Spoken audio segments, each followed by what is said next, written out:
Yippee-ki-yay, motherfucker. Frankly, my dear, I don't give a damn. All right, Mr. DeMille, I'm ready for my close-up. Dodge this. Hello, and welcome to the Holy Moment Podcast, where we discuss the moments that work, the moments that don't, and the moments that surprise us with truths in unexpected ways. I'm joined here today by my co-host, Nathaniel. Say hi, Nathaniel. Well, hello, everyone. I'm Nathaniel, a friend of Jeffrey's. And today, we are going to be discussing the movie Groundhog Day. That was my choice, and I chose it because, well, Groundhog Day was about a month ago, so it's semi-seasonally appropriate, and it's just a fun movie. It's a fun movie. Hadn't seen it since I was a kid. Wanted to see it again. I think that's Nathaniel's experience as well. You can correct me if I'm wrong. I will correct you because you are wrong. I actually have never seen the movie. You've never seen the movie? No, I didn't know it existed growing up. I think the first time I heard it was through a mutual friend of ours in college, Erin. She really liked it, and I don't know, she would bring it up a lot throughout college. So it was one of those movies that always was like on my list to get around to, but I never really did. And so when you brought it up and wanted to watch it on this episode of The Holy Moment, I was excited because I've heard good things, but I've never actually dived into watching it. So yeah, first watch. Yeah, well, here's what I'll say. I saw it when I was very little. I remember liking it, right? But it's not one of those movies that's tainted by nostalgia for me. So seeing it last night, it was as if seeing it for the first time. And I loved it. I loved it. I was surprised by how much I liked it. Nathaniel, what were your first impressions? Before that, I just want to ask, did young Jeffrey like this movie because he related and aspired to be like our main character, especially in the first half of the movie? I can imagine 7-year-old you was like, yeah, that's the type of guy I want to grow up and be like. I was so disappointed when he started loving people, It was like, be self-centered, man. I want a role model. Yeah, I want a movie that's the opposite. I want a goody two-shoes person to get stuck in a loop, and by the end of it, he's like an evil Scrooge McDuck type person, and that's where it ends. That's the movie that Jeffrey would really can get behind. I'm sure that movie can be made, and I'm sure it would be interesting.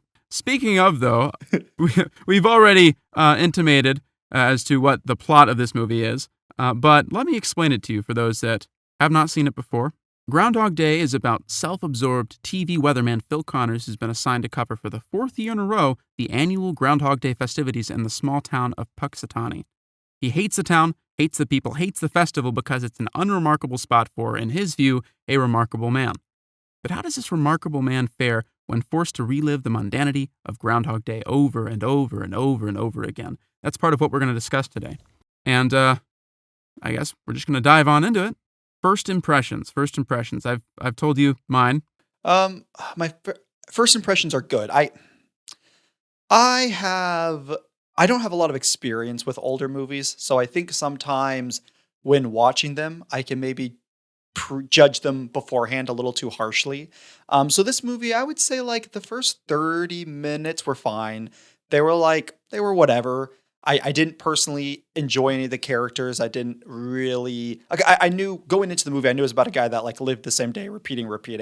But for the first like 30 or so minutes while we're setting everything up, I was like, I'm not really impressed by anything yet. But then this old movie did what all good old movies does. And it just had that movie magic, that just like where you kind of fall in love with the characters and the location as the movie goes on. And it didn't have like, I don't know what the budget, but it didn't seem like it had like this huge budget. There wasn't any insane set pieces, no action, nothing crazy like that. But they just did such a good job with such an irredeemable character, making him redeemable. And you really fell in love with our main character, Bill Murray. The actor Bill Murray, who played our main character. And you fell in love with the location, and you fell in love with like the lead actress. And overall, I would say it was very magical. I'm not going to say it's going to go down as one of my favorite movies of all time, but I definitely get why people love it, and I do get its rewatchable value. It definitely could be a what's it called when you watch a movie to like warm yourself? Feel good movie? Yeah. It definitely could be like a feel good movie. Kind of vaguely got like It's a Wonderful Life vibes, a little bit, but overall, I would say it was a positive first viewing. I definitely enjoyed it, and I'll be excited to talk about a little more kind of in the Holy Moment segment, specifically dissecting our main character and why I liked it so much. But overall, yeah, I walked away happy especially because for the first 30 minutes I was concerned. I was like, I don't know, this might just be boring about an ugly dude who thinks he's a womanizer, which was one of the most confusing parts about the whole movie. Was like, I get he was in a loop, so he was able to like manipulate the situation, understandably. But even before the loop started, he very clearly was convinced that he was like the most attractive, the most desirable man ever.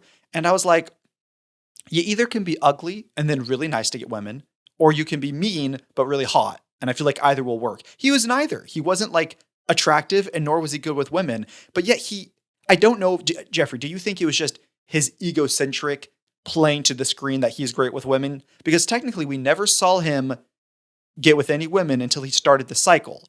But he had this air to him, like even if he wasn't in the cycle, he could get women, which I have a hard time believing. I think that he definitely plays it up for the screen, and this is how he views himself. Whether or not that has gotten him any action, I don't know if it did prior to Groundhog's Day. And I think that really works in the movie's favor because he's just a gross guy. That first 30 minutes, he's just unsettling to watch. Some of his mannerisms and the physical comedy he does when he stuck his hand in his mouth. It's like, ugh. I actually, by the end of that first part, before the loop began, I was thinking to myself, I don't know if I like Bill Murray as an actor. like because of how gross his character was, or like you didn't actually know as an actor if you liked him? I didn't know as an actor if I liked him, because I wasn't sure how much I could attribute the disquiet I was feeling with the character and what I could attribute to Bill Murray himself. And I thought that he overacted when he was in the cold, like talking to the police officers. I think he feigned a stuffy nose, but he didn't have that before or afterwards. But maybe I'm just being hypercritical. I think in general, it is true that our idea of acting has shifted a lot in the past, 10, 20, 30 years. And I won't disagree with you, but I don't know. I feel like that overacting towards the camera was pretty like, well, when did this come out? 1988? 1993. Okay, 93. So not terribly long ago, but I feel like that was kind of on the end of like Hollywood, that type of like acting in Hollywood, where it's very big and over the top for the camera. So I agree. I thought some of the acting in certain moments were a little placid, or like in the idea it was too much, so therefore it fell short. But I kind of feel like that was like normal for movies back in the day. I'm not, again, I haven't watched a ton of older movies, so I'm not the most acquainted with them to say that. But I don't, Jeffrey, you've seen a lot more older than movies than I have. Would you say that's a true statement or not so much? No, I'd say that that's true. I want to add that as the movie went on, I grew to really appreciate Bill Murray's performance. And I did sort of fall in love with the character. And it is an impressive transformation, right? From scumbag to a genuinely caring person. But actually, I want to start the rest of our conversation with a quote. I was in the Virgin Islands once.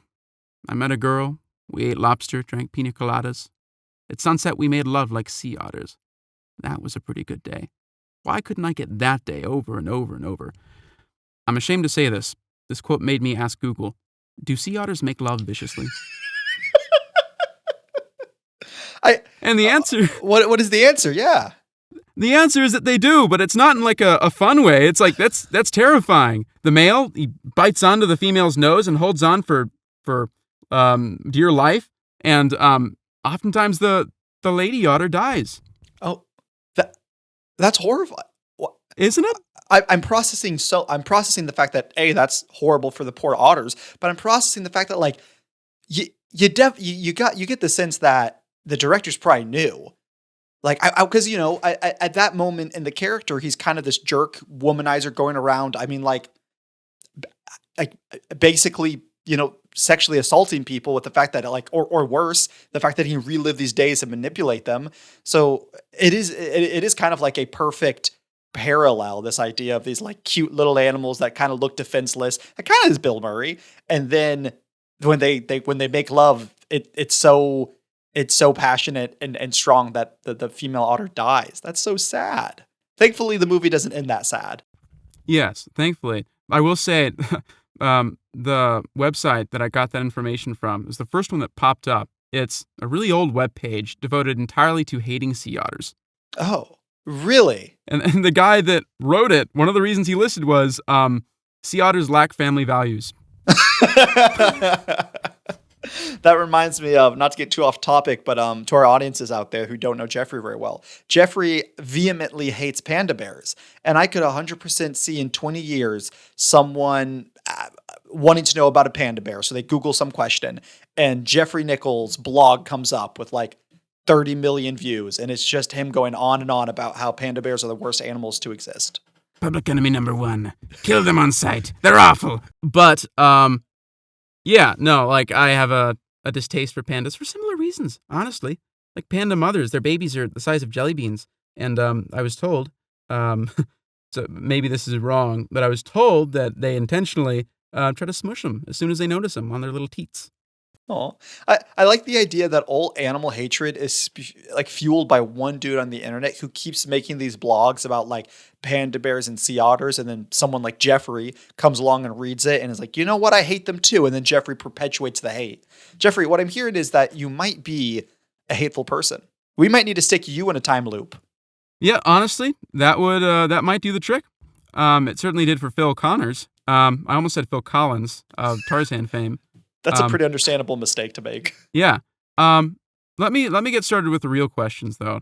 Yeah, that quote that I read earlier, it does bring up an interesting question. If you were forced to live in a time loop, what kind of day would you want to relive?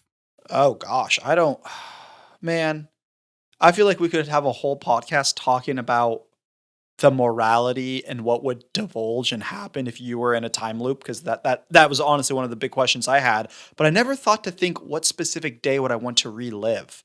And this even brings up like a moral quandary of like,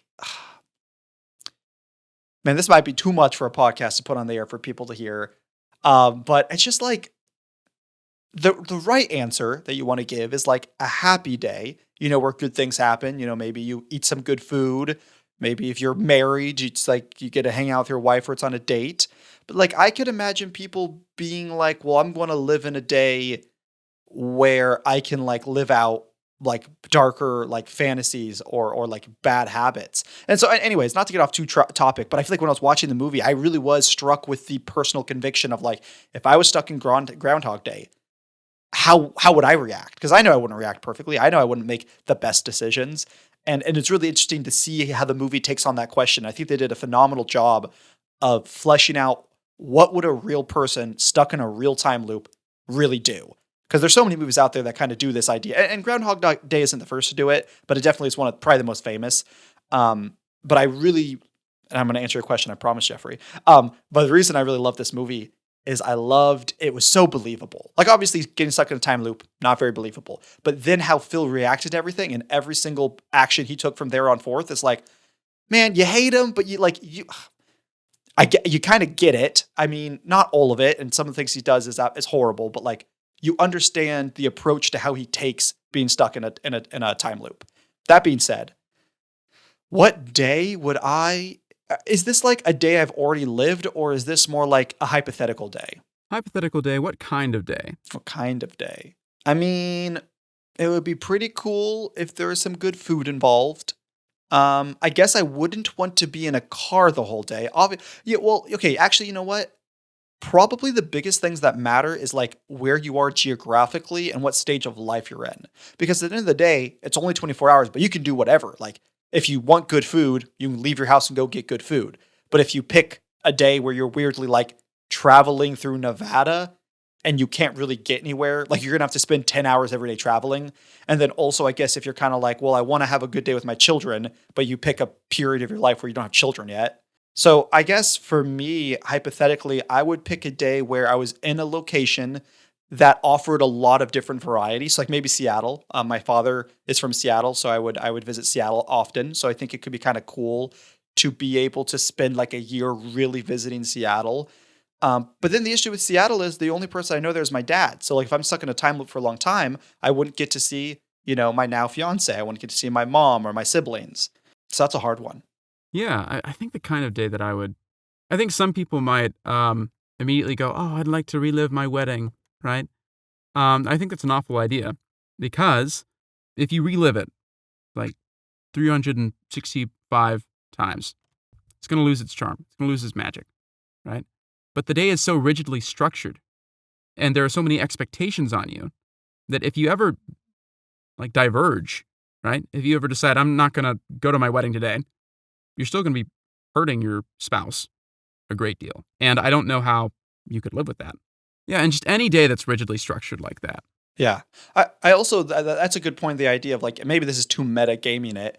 But like if you picked any day that could have like major consequences, obviously if you wake up and kill someone and then the time loop doesn't reloop, that's going to be consequences. But especially like your wedding day, like what if you're living in the time loop of your wedding day for the 100th day and you're like, you know what, I'm going to go to the Chinese buffet instead of my wedding, and then it doesn't reset. And now you've really screwed up your wedding day. So you don't want to pick something with like that big of stakes either.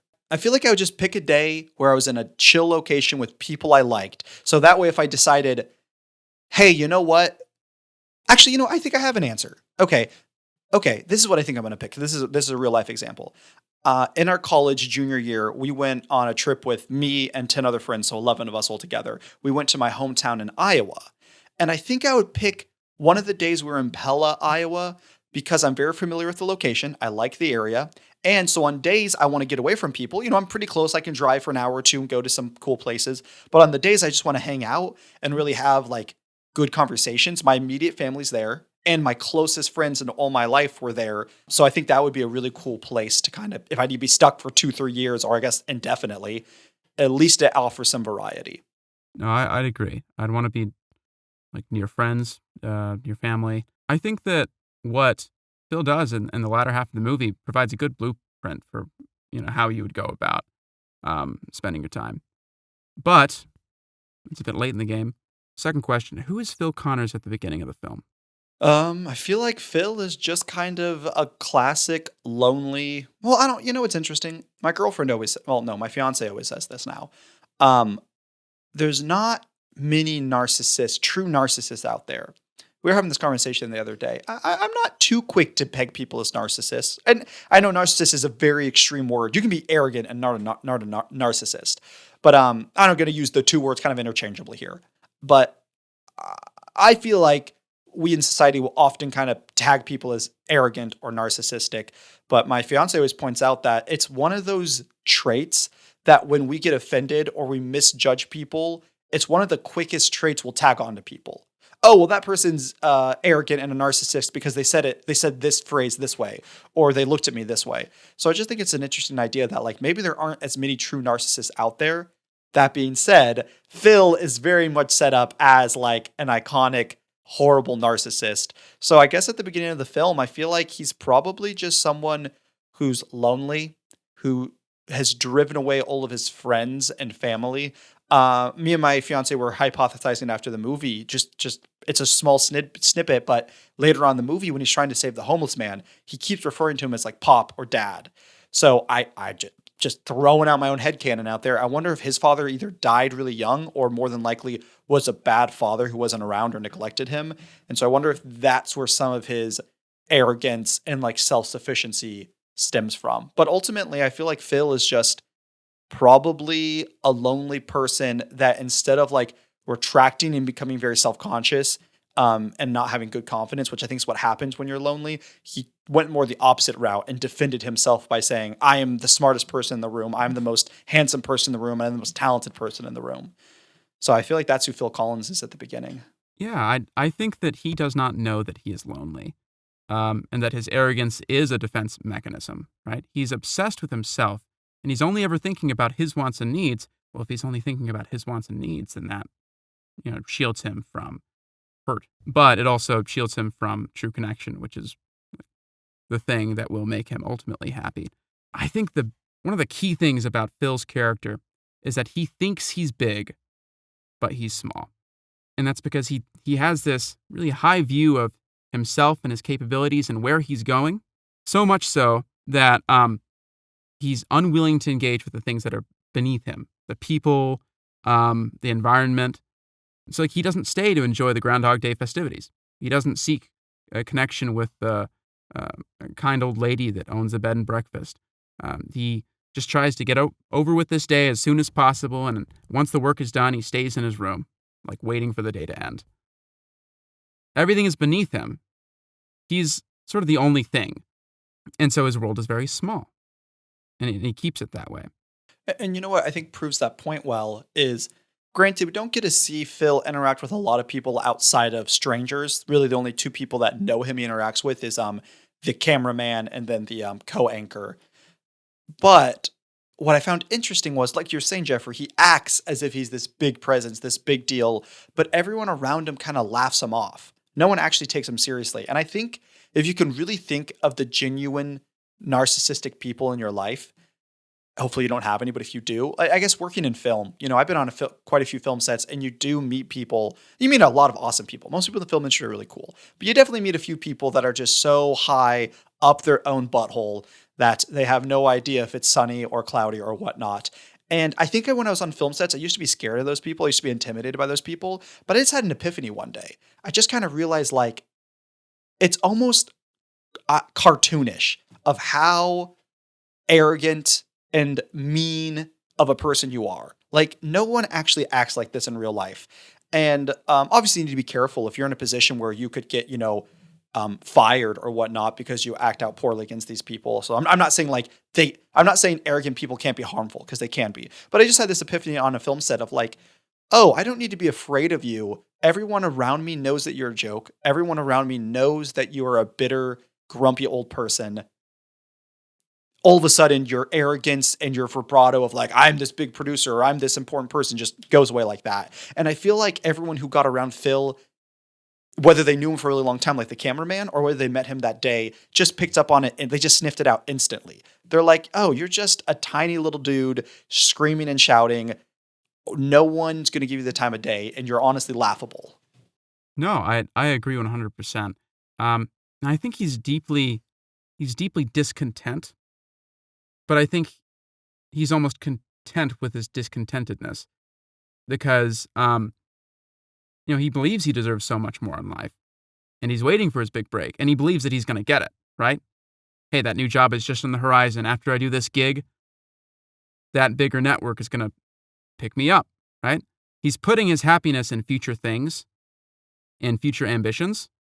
And so he's like, well, I can tolerate being around these unremarkable people for now, right? I can tolerate being a little miserable now because I'm going to get what's coming to me. And then he gets stuck in the time loop.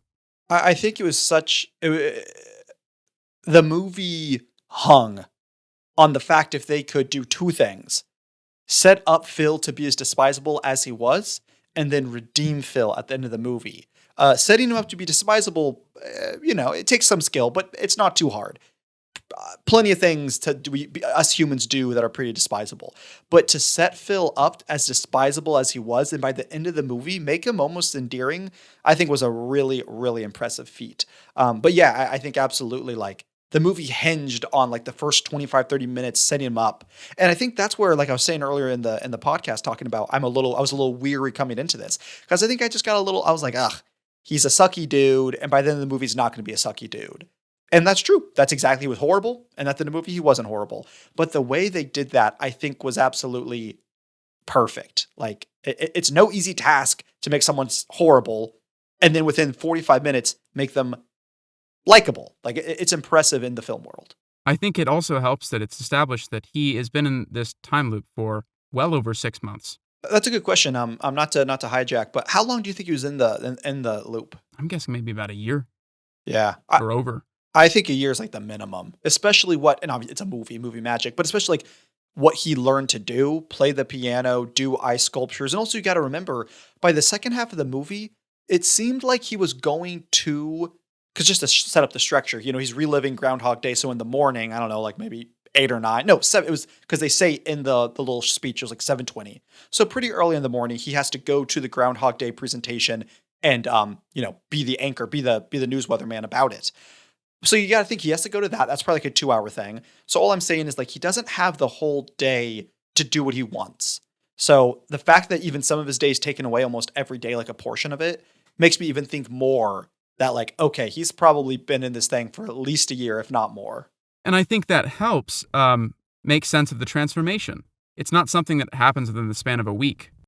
He starts off as this awful person, and then you believe that he becomes this good person because he has spent so much time in this loop reflecting on who he is.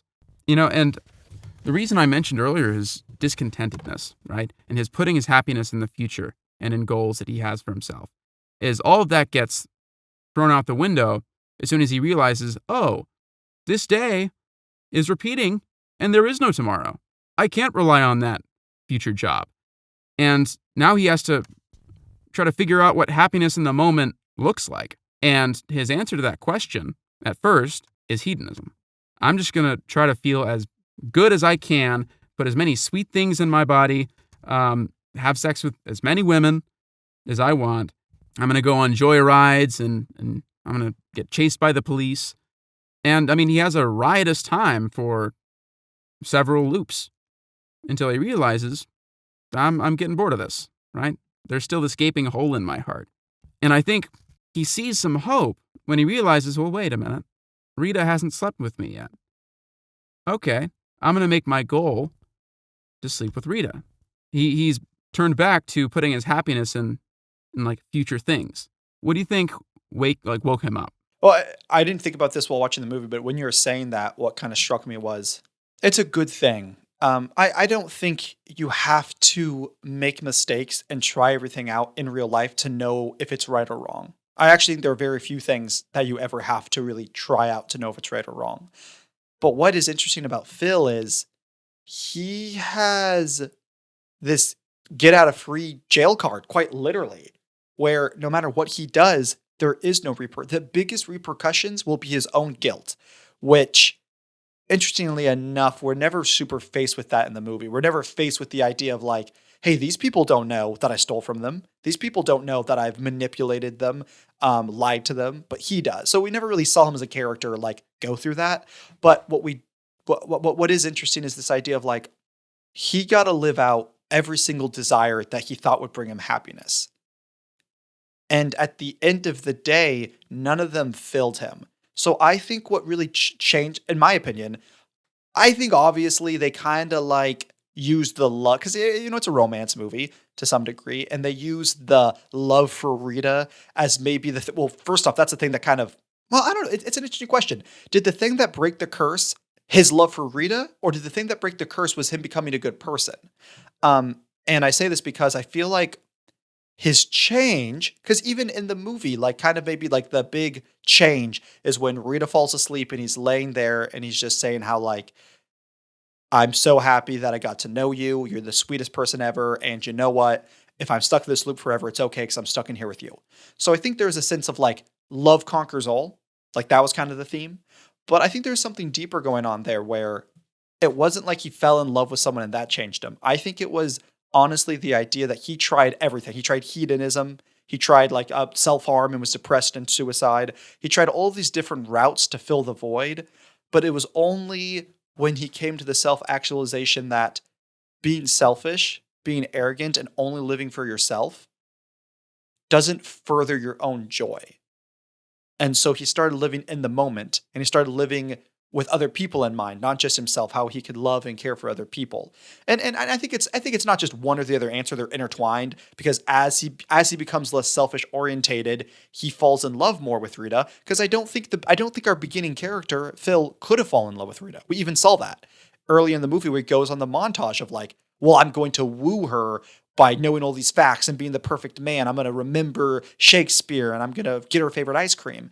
And it didn't work. But that's because Phil at the time as a character couldn't see past himself. He couldn't see past his own selfishness. And it wasn't until he truly embodied the things that Rita loved about life, world peace, the joy and like the slowness and just enjoying life. It wasn't until he started enjoying those things that I feel like he genuinely started loving Rita back. Yeah, no, I agree. And when I was saying earlier about his newfound goal, I'm going to get Rita to sleep with me, I'm still in the midpoint of the movie.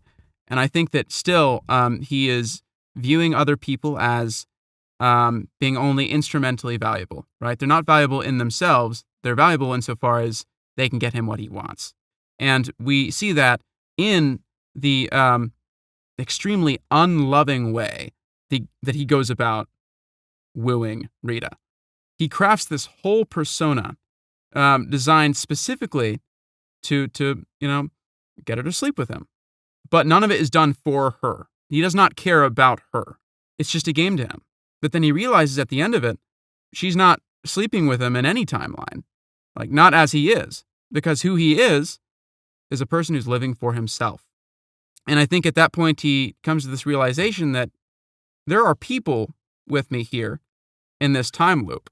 But so far, I have been alone in this time loop because I haven't been treating the people around me as people. And I think some of the things that Rita says to him are sobering. And at that point, he realizes, oh, maybe this is who I am. I'm never going to get what I want. I am a sucky person. I just want this loop to end. And I think that's the point at which he starts committing suicide. And at some point, you have to believe that he understood that killing himself in this way versus that way is not going to end the loop. I think at that point it was an expression of self-loathing. But gradually, like from that point of despair, he starts seeing the people around him with new eyes. Like he starts seeing them, whereas before he didn't. And that's integral to his development, his transformation. Something I love. Honestly, if they had done this version I'm about to bring up, I think it would have been a much, much worse movie. And it just wouldn't have hit as much. I do take some issue with our main character, or not our main character. Rita. I have some issue with Rita as a character because she is a little too Mary Sue. I'm just a good female. What old men are looking for. She was really fun to watch and really endearing, but I wouldn't say she had a lot of depth. I think Phil had a lot of depth. But what I will say, so I was fine that like it was kind of their love and them ending up together. I had no issue with that.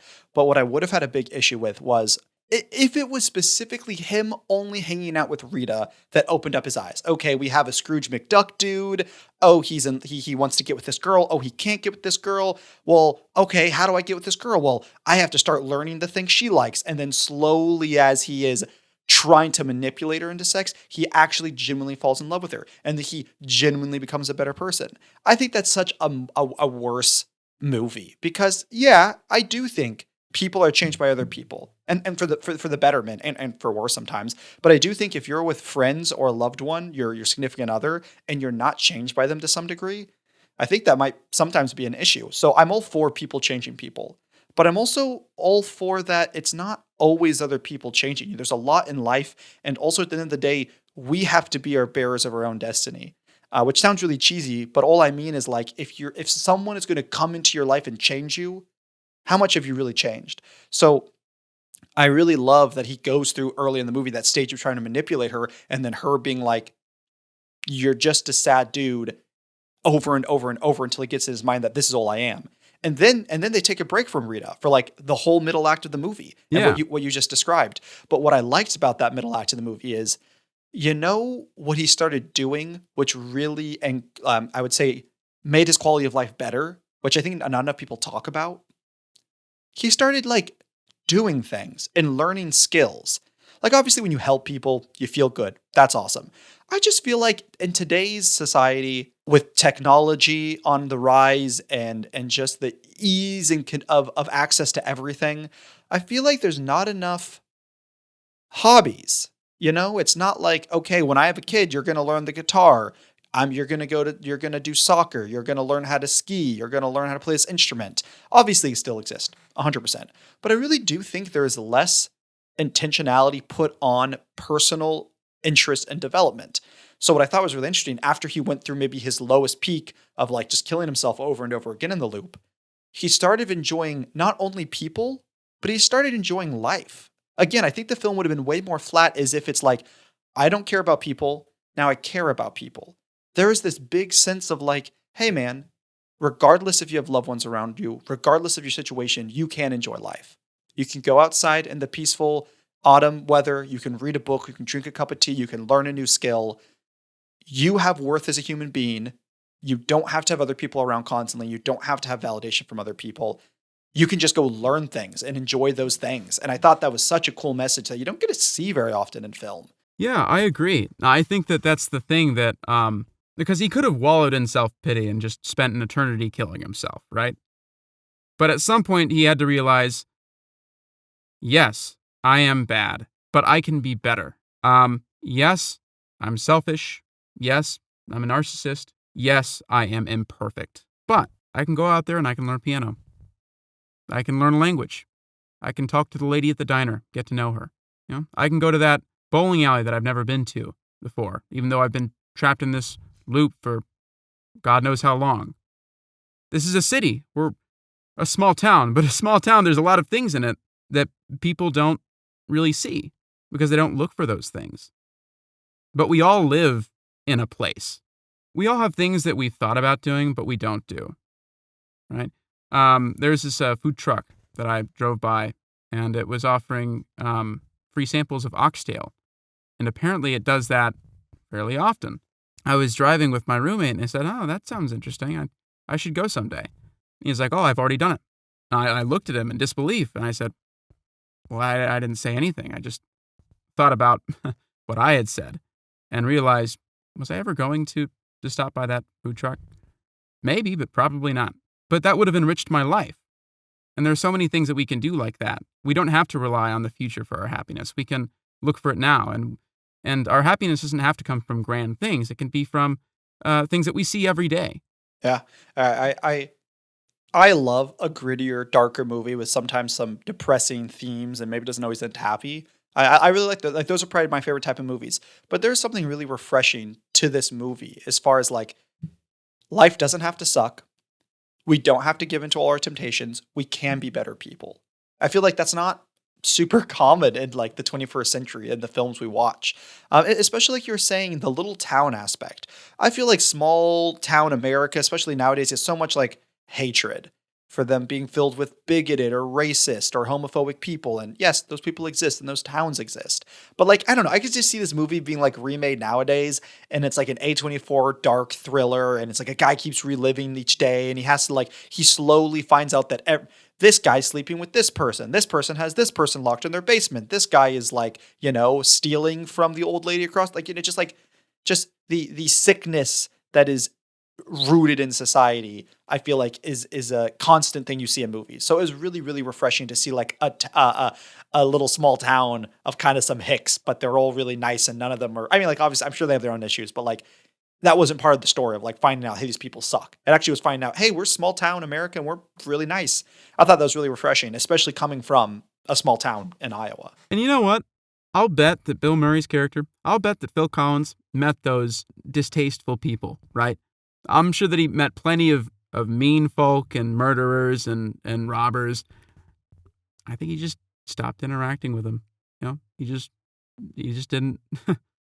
You can cultivate a community, and that's what he did. He cultivated a community, even though it's one that repeats. Yeah, which is really cool. Speaking of community, you were saying something earlier in the film, and I had this thought was not only does our character Phil grow, I like how the town grows, because it's his POV throughout the whole movie. It's his perspective. And at the beginning of the movie, his perspective is the town is full of dim-witted, ignorant people that are going nowhere and have never been anywhere. And that's kind of how we see the eyes through the town, sometimes quite literally, where it's like we're not always interacting with people, where we're not seeing the whole town. But I liked how the movie went on. By the end, the town was alive. We met all of these characters. It's just like, I remember an interesting scene. I would say about the middle point, maybe entering into like the second or third act, where he's at the diner with Rita, and it was after the whole montage of him trying to kill himself, and he tells Rita, I think it might be a god, and she's like, you're crazy. But then he goes on this long list of naming all these people, and in the moment you get the sense of he doesn't care about any of them. He's so annoyed, he doesn't want to be here. And then by the end, it's those same people's lives that he's interacted with so much that has enriched his life. So it was like you didn't know anyone in the town through Phil's eyes, and then through Phil's eyes, you knew everyone in the town, but they were all just annoying people who could sometimes get him what he wanted. And by the end of the movie, they were all people. They were real people with lives that were living and doing things, and he cared about them. And so it's really interesting how the town itself kind of went through a character arc because Phil was going through a character arc. Yeah. No, I agree. I think that a part of the arc is that we're just getting to know them more, and so they feel more fleshed out because he's putting in that effort to get to know them more and be involved with their problems. So there's a quote that stood out to me when I watched it, and I think it defines the crux of what this movie's about. Bill is at the bowling alley with two drunks, And he asks them, what would you do if you were stuck in one place and every day was exactly the same and nothing that you did mattered? One of them soberly pauses and then says that about sums it up for me. And I think that had Phil not undergone this time loop, he still would have behaved very much in the same way that he had in that first part of the time loop. He might not have done any of the crazy things that he ended up doing, but he would have still lived for himself, and he still would not have engaged with the people and the things around him. And he still would not have been living in the present and looking for the wonderful in the mundane. And in the end, he would have been unhappy. I think that we can look at Groundhog Day and see our own situations in it, right? We have our routines that we get trapped in sometimes. It's like every day feels the same, and the days are just flying by. But it doesn't have to be that way. There are ways that you can mine each and every day of value. Even if there are similarities from one day to the next, you can learn skills. You can pick up a hobby. You can go to parts of the city you've never explored before.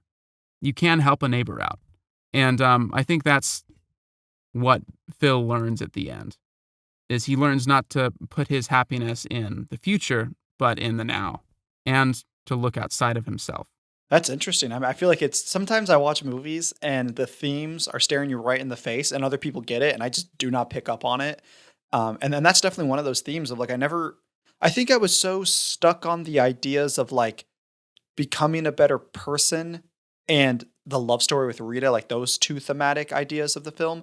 I kind of forgot that a big part of the theme was being content with the mundane and finding wonderful things in the simple things.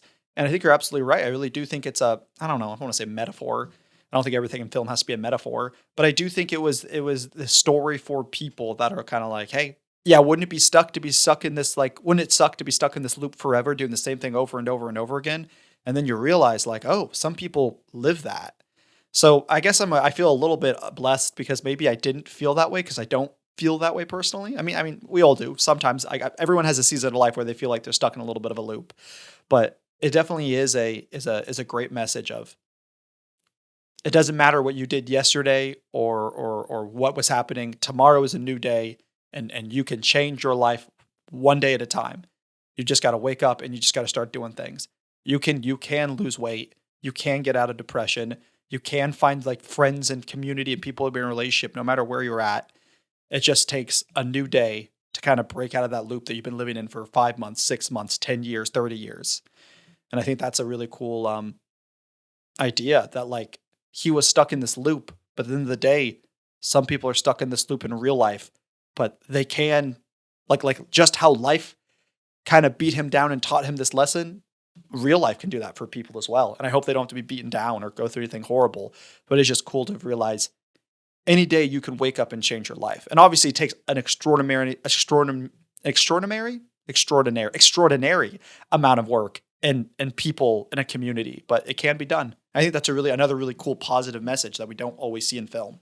I wish that I had mentioned that a lot earlier because it informs a lot of how I feel and what I say about the film. That, Phil is discontent because he's not looking for the joy in the now, and he thinks that the now is beneath him, and he's proven wrong. He's proven wrong. It perfectly sums it up at the end of the movie. The last shot of the film is him and Rita running out of the little bread and breakfast. And instead of simply opening up the door and walking through a little gate, he picked Rita up and put her over the gate, and then he himself climbed over the gate. I feel like sometimes in life you see people who do things like that, and you just know. Are they having a perfect life? Are they never not stressed or have issues happen? Of course not. But like they're choosing to live life. I know it sounds cheesy, but I think so many people don't like live life, and it can be done in the simplest ways. It really can be done by like, hey, I'm gonna like do this. When I go on this walk, I'm gonna go over to this part of this like area I've never been on, so I can stand on this stump and like just enjoy it. I don't like. It doesn't have to be complicated things. Sometimes the people that live life the most are the people that do just like the little things. Because I feel like it's deeply ingrained in you. Like the more you give up on life, the more you become kind of placid and stale. The more like, well, why would I go do that? It's kind of like childlike wonder. I feel like so like when you can actually see adults who have childlike wonder in their physical life, like how they run around and also what they do, I feel like you found a really joyful person. I agree 100%. That makes me think of when he was reading poems to Rita in bed. The line that he ended on was, "But only God can make a tree." And so I was curious about that, and I looked it up, and it's the last line in a very short and cute poem about just enjoying something as simple as a tree. It's Trees by Joyce Kilmer. "I think I shall never see a poem lovely as a tree whose hungry mouth is pressed against the earth's sweet flowing breast, a tree that looks at God all day and lifts her leafy arms to pray, a tree that may in summer wear a nest of robins in her hair, upon whose bosom snow is lain, who intimately lives with rain. Poems are made by fools like me, but only God can make a tree." And I think that was very intentional. When you are self-absorbed, right? When all you can think about is yourself, then you're closing your eyes to the beauty of a tree, right? Or of a bird, or of the sky. It says wonders about a person's heart if they're able to enjoy those little things in life. With that being said, was the time loop a curse or a blessing? I mean, I think it has to be a blessing. He became a better person. He became a good person. And I feel like he learned a lot and he had a lot of fun. I mean, like, I'm not condoning all the things he did that he would consider fun, but like, I'm sure even in some of the hedonistic things, like just like eating the food, being lazy, I'm sure he watched a bunch of movies. I'm sure that was a lot of fun. And then learning skills that he wouldn't have, like, he could have done in real life, but like he learned those skills and technically didn't have to like waste time doing it. He probably found the love of his life. So I feel like there's only positives. I would say maybe the biggest negative, we're going like really, really logistical. I could definitely see there could be a sense of trauma or PTSD, especially like imagine if he's in it for years. But it seems like where we leave our character Phil, he himself doesn't view the loop as a curse. He himself is not traumatized by it. And he, just like now, how he has a much more optimistic, in that same scene you were talking about with the two Hicks saying, my life is that, you summed it up. They also talk about like the idea of, are you a half glass full type dude or are you a half glass empty type guy? And the Hick is like, Phil, I think you're a half empty type of guy. And by the end of the movie, just by his demeanor, he's clearly a half type full person. And now that he is that person, I think he would look back at the loop and be ever so thankful for it. Oh, I agree. And when you think about all the things that he's learned, you always have to remember that in the grand scheme of things, only a day has passed. It's not like he's lost a year of his life. I mean, he's coming out of this a better man, all in the span of, perhaps it's not a day to him in any meaningful sense. But I don't think it detracts from the life that he lives moving forward in any way. I think it could have been a curse if he had chosen to stay a small-minded man, but he didn't. And so, yeah, I think it was a blessing. All right. I love that line at the end when she says, "You went to sleep immediately." And then he says, "Well, it was the end of a very long day." I'm happy they added that line because I made the joke. I was like, oh, him finally having sex with Rita is what stopped the loop. So I'm happy that they added that line of like, well, you went to bed immediately. There was no sex last night, mister. It was a little cheesy and obviously like they had to put it in there, but I'm happy they did because otherwise you would kind of feel like, but did he just have to have sex with Rita to end this loop? So happy they put that in. But I was going to say was, what do you think? If you were to stick any human in a loop, and it was indefinite until I don't even know what it. I don't know how to qualify a better person because there's just so many ideas and facets of life how we can be better people. But yeah, you just put in any person, and the only way to end the loop is for you to become a better person, and otherwise it's indefinite. Do you think eventually every person would become a better person and get out of the loop? I'd like to believe that, but I also don't know if everyone would get the assignment, right? I don't know if everyone would understand, oh, until I get better, I'll be stuck in this loop. I think that there very well could be people that wallow for eternity. I think that the only two options are eternal misery or redemption. And I think that's exactly what hell would be, right? Is being left to wallow in your own unwillingness to change.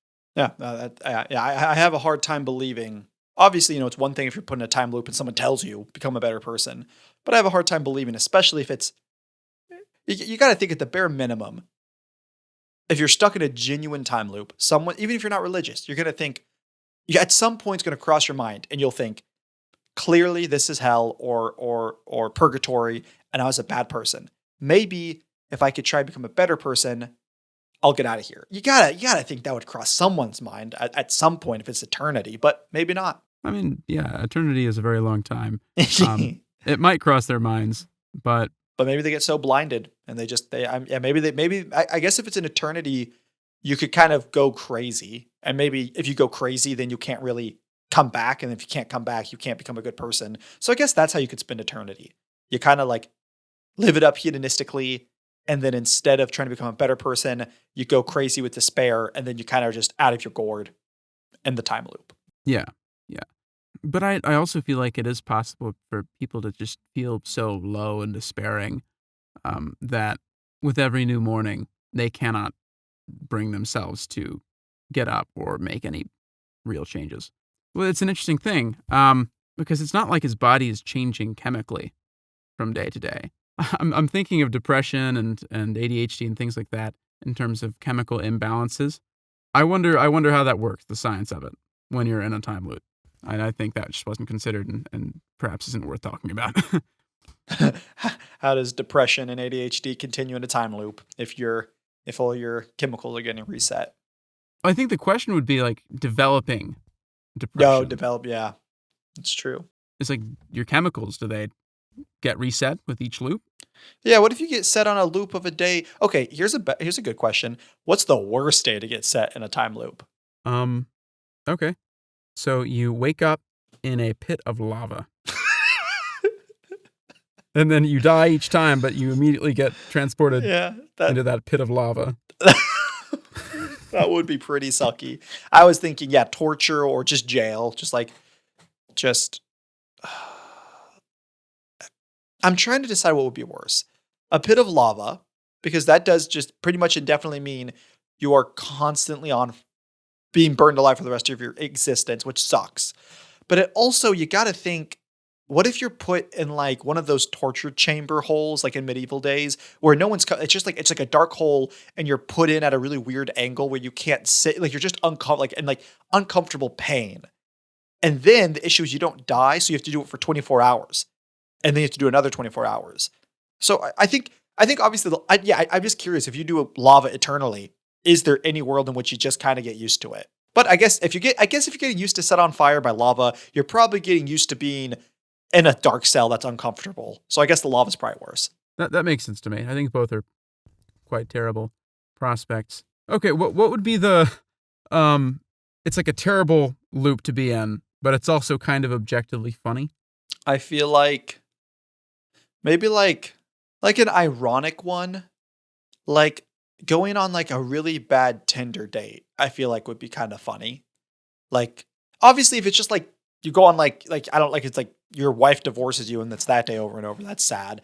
But like, what if you just like were going on a Tinder date and it's a really awkward one and everything ends really poor, but since you relive it, I feel like at some point it would be kind of funny. I don't know. Yeah. What do you have to say? I think that if you're reliving a Tinder date, then perhaps there are ways that you could make the Tinder date better, by adjusting how you behave, unless it's all on her, right? Yeah, she's just a horrible person. Because the issue is you can unless like you're trapped, you can just change your. Here's a funny one, but the idea is you can't not do it. What if you're in a hot dog eating contest? Obviously, the answer is just leave and not do the hot dog eating contest. But I don't know. What if you get stuck in it for some reason? You have to do the hot dog eating contest, so you're just stuck eating hot dogs for all of eternity.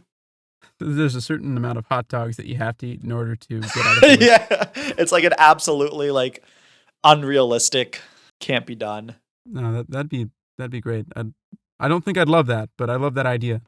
Okay, but there's also, we've seen Seven, right? Mm-hmm. There's that guy that eats himself to death. So imagine the amount of hot dogs that you have to eat is the amount that is just above the amount that he ate. That would be very uncomfortable. But hear me out. You know what's worse than that? rewatching the movie Seven.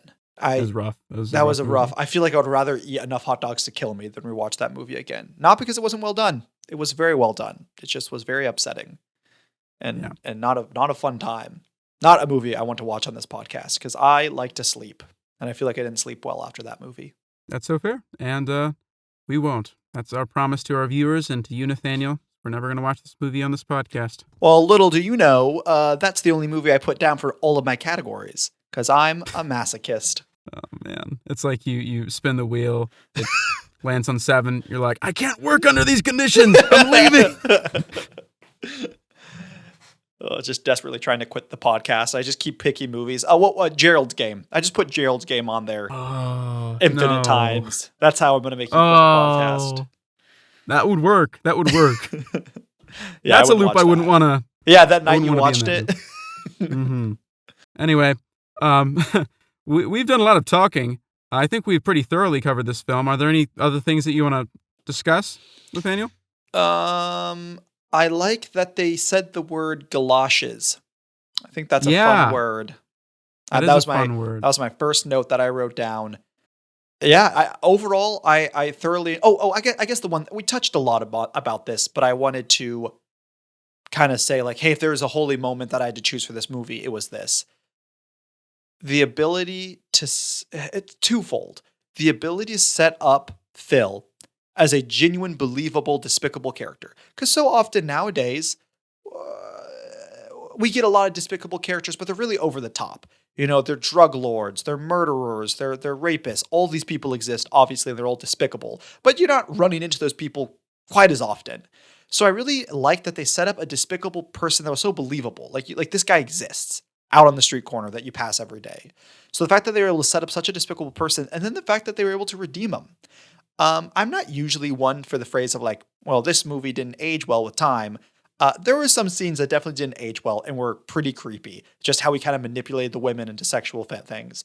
So even the fact that there were those scenes that kind of made you go gross, the fact by the end of the movie that I liked Phil, I think is a huge achievement on the story writing point. And because it's such a simple story. Sucky dude, put in time loop, becomes better. However, to make it believable, I think is way harder than the average person would think. And I don't think just like your average writer would be able to do it either. So I get really big props to the writers and then the actors who really carried it as well. But just the ability to take such a irredeemable human, really human, you know, like you really relate to him. And some of the ways he's inhuman and horrible, we're like that. Like all of us have a little bit of Phil in us. And then the way that they beautifully transform him, and they transform him in such a realistic human way. It wasn't like the love of magic or the love of magic. It wasn't the magic of love that transformed him. It was just him experiencing human emotions and what is it like to be human. He did everything. Like you said, like I love that he went through a bunch of mini arcs. He went through a hedonistic arc. He went through a depression arc. He was a good person. He had to confront death with the homeless guy. He went through so many of these arcs that he became such a well-rounded person, which I feel like in real life, that's kind of the life. That's like the mini arcs that you go through in your life. Like you go through all these phases and then really it's not until like your 60s, 70s, 80s when you get to this point. Obviously it's ideal that you get to it sooner, but you usually don't get to it later in life with all these realization and newfound knowledge. But it was really cool to see someone go through a whole life in kind of one day and become a better person at the end. So I was kind of my holy moment. And then also I loved, because I've seen other, you know, Groundhog Day-esque movies, like where you relive the same day over and over again. And those movies were good in their own right. But what I think Groundhog Day did so well and why it probably became kind of the synonymous loop day movie is I feel like it gave us a really human character and that he did exactly what everyone else in his shoes would have done for the most part. I'm not going to say exactly what I would do in a loophole, but I would be hard pressed to find a person that wouldn't at some point throw caution to the wind and give into hedonistic things that they wouldn't do in real life. I think you're a fool if you say, nope, that person doesn't exist. You know, it might not be as extreme as Phil, but I honestly tell you, I think most times it would probably be way more extreme than Phil, unfortunately. So just the fact that they give us a human character and the way he interacted with the loop was so genuine. Like it was just like, that's what I would do. I understand why he's doing what he's doing. and it end on such a good, positive human note of how he got out of the loophole, I think was overall the best part. And that was kind of the crux of the film, but that's just how you have a good film, have a good story. And I love that by the end of it, it's not that he did all of this for Rita, right? He was doing this, for himself, but he was doing it for himself unselfishly. That's one of the big differences between Phil at the end and Phil at the beginning. Is Phil did everything for himself for selfish reasons and selfishly. But at the end, he began to realize that's not how I love myself, right? A part of how I love myself well is by loving others and not limiting myself and the experiences that I can have. Well, my holy moment, I think it is what I touched on with the that sums it up for me quote. Just that a lot of people are in a situation like this, even though they're not in time loops, and that this movie speaks to them very well. As you said, Phil's a very real character, and he goes through a very real arc, and that's my holy moment. And as for ratings, I'm gonna give this a 5. That might be surprising to some people, but I really enjoyed it. Hmm. A 5. 5 out of 5. If I would give this a ranking 1 out of 5, or what is it out of? Yeah, it's like 1 from 5. Okay. Maybe okay. I'd change it to 4.5, but I thoroughly enjoyed this movie. Okay. Yeah. For those people at home, we're kind of still reworking our ranking system. So for right now, we're going to classic 1 through 5. Let's see. I'd give it like a 3.8. Really solid. Thoroughly enjoyed it. I just really like movies that feel like film. They like, and I know that's a little bit of an arbitrary statement of like, what do you mean feels like film? Film is always developing and changing, so it's hard to say like this was the golden era of film, and so this is what film is if it's always kind of progressing. But if it's what feels like film to me, it feels like a solid story about characters, and I love solid stories that are about characters. At the end of the day, it didn't pull enough on my heartstrings. And it also didn't have an interesting enough plot for it to really push it into like my favorite movies of all time. But I definitely think for what it did really, really solid. And I thoroughly enjoyed it. So I'll give it 3.8. Yeah, no, the reason for my ranking is I think that it did the script that it had and the characters that we were working with, everything was done so effectively. Everything was executed so well, right? I don't know if I've seen a time loop plot that does what this movie does. And I think that, there have been moments when I've felt like every day is the same, right? And I'm trying to exit a cycle. And so I think I resonated with the story that was being told in a very deep way. And for that reason, I'm giving it a 5 right now. Oh, yeah, that's fair. Yeah, I definitely understand why, like I said, it's people's comfort movie. It's a good one. Yeah. For our next film, we both picked 6 movies, one for each category, and the categories are as follows. We have a debut film, right? So an actor or a director's debut. We picked a movie that showcased that. We have cult classic, which is self-explanatory. Rancid Ass Tomato. So the tomato meter score is in the gutter. Salad Certified is very, very fresh on the tomato meter. Ready for the salad. Wild Card. And how many is that? Is there any I'm missing? I think you got all. No, you're missing your favorite category, the one that you added. Oh yeah, Oscar could have beens. So yeah, we've each picked a movie that corresponds with each category, and at the end of each episode, the person that didn't host spins a wheel of their choices, and they will host whichever movie is picked the next episode. So with that being the case, Nathaniel, would you like to spin that wheel for us? Oh, I would absolutely love to spin that wheel. So yes, ladies and gentlemen, today I prepared for you 6 very exciting movies. Some of them I've seen, some of them I've not. But I will spin this wheel and we'll let fate decide what we're watching next week. Here we go.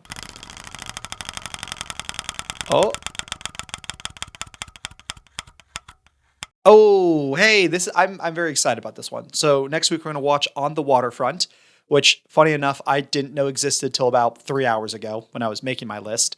So this one was on the list for Certified Salad Fresh. So it was both the critic and the audience gave it a 95 or higher. It's kind of how I interpreted that. So yeah, next week we'll be watching On the Waterfront, an older movie that I've not seen, so black and white. Jeffrey, I believe you've watched this. I have. It's a great film. Marlon Brando is a wonderful actor. Oh yeah, I'm excited about this one. Like I said multiple times in this episode, I don't watch enough old movies, so one of the reasons I put it on the list is I want to stretch my film repertoire. So yeah, next week we'll be watching that, and I'll be hosting, so look forward to that. We'll be releasing that next episode on the following Wednesday, and this episode will be releasing on March 5th, because we're releasing episodes every Wednesday. All right. With that being said, let's explain to our audience. We've been on a hiatus, as you probably can tell. Our last upload was what? Early December, late November? Late November. Late November. We told y'all we'd watch a Christmas movie. We haven't. We've just been very busy, busier than we all realized. In fact, Christopher Vega, our other co-host, for the foreseeable future until he's more free, it's probably just going to be Nathaniel and I. This is so sad. We lost an Asian. Now we're 50% white. Oh, no. I know. It's a travesty, really. I mean, that's what was going to make the podcast. We were going to be able to make it based off our diversity. Eventually, we're going to replace Jeffrey with a woman, and it was going to be great. We're going to have 2 Asians and a woman. But I so hear, Jeffrey, your acting skills are good enough to where you can play a woman. I can. Yes, it is very true. I have often told my friends who just so happen to be making short films about little girls that I can play a very convincing 6-year-old girl and that they can cast me. They don't have to be afraid of that. I'm a decent actor. I feel like you should never say my friends are making short films about little girls again. Just a piece of advice. Well, people understand, all right? Not everyone's minds are in the gutter. Not everyone's a Phil Connors. You're right. I need to go through a time loop. We need to make that a saying. Anytime you're like just being a bad person, just like I got to go through a time loop real quick. That'd be so funny. You know what?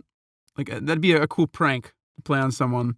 I don't think it'd go anywhere, right? But just for the whole day, you pretend that you're in a time loop and you're desperately trying to convince people that. Yeah. So you could actually convince. You're going crazy. You'd have to employ a lot of people. Yeah. But anyway, I hear that we have an email. We do. Well, let me head to our email account. If I still have access to it. I sure do. We have an email from our good friend, Whit. Let's see what Whit has to say for us. Greetings, Reverends of Film, aka hosts of the Holy Moment podcast. To first address matters of greatest importance, I want to say that in your latest episode, Jeffrey, prompted by fan mail, was complaining about his 2008 Toyota Yaris, to which my response is simply, wow. Complaining about your 2008 Toyota Yaris is some bold shit coming from the guy who killed 3 cars in 2 years, never has power steering fluid, and averages hitting 3 curbs a week. It's okay. That curb shouldn't have been there. Whit. That hurt. Not as much as when you hit the curb, Jeffrey. That's true. Those are some rough curbs. But exactly, the curb shouldn't have been there, right? That's the curb's fault. That's the road's fault. Yeah, that's what you said. All those children, like they shouldn't have been in the street. They shouldn't have been in their front yard playing, you know? I'm not a bad driver. I'm a fun driver. Jeffrey lives for the simple moments. Hitting kids, the simplest. Secondly, as your real biggest fan, I do know the difference between Nathaniel and Vega, as I have never shared a bed with Vega. So, ooh, spicy. The lore. So maybe if your other so-called biggest fan was really a fan, he would man up and share a bed with one of the hosts. Oh wait, I lived with 2 of you, which involved sharing beds on more than one occasion. Suck it, Alex. Wow. And see, I like this intra-audience fighting there. I want a fan base that hates each other. Yeah, we encourage you to praise and love us, but if you want to throw flaming poop at each other, go for it. Yes. But in all seriousness, your podcast has been a beacon of holy and cinematic light for me every Monday. I enjoy hearing your beautiful voices every week, especially Vegas. His voice is very soothing. Rip. And all. Sorry, Whit. and all of your fascinating and insightful takes. I would particularly love to hear your thoughts on the 1993 cinematic masterpiece, Iron Monkey, as it is a deep exploration of feudal China under the Qing dynasty.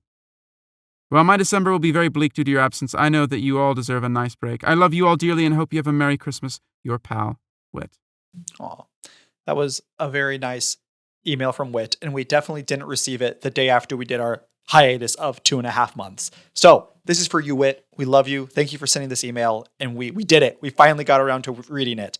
But if you send us an email at theholymomentpodcast@gmail.com, we will read it much faster than we read Wit's. At least within half the time of Wit's. Wonderful. Wonderful. Well, folks, I guess now is the time to say goodbye. I will miss you dearly until the next week comes, until I can read from you once more. But in the meantime, stay safe, enjoy life, and be a good person. Ciao.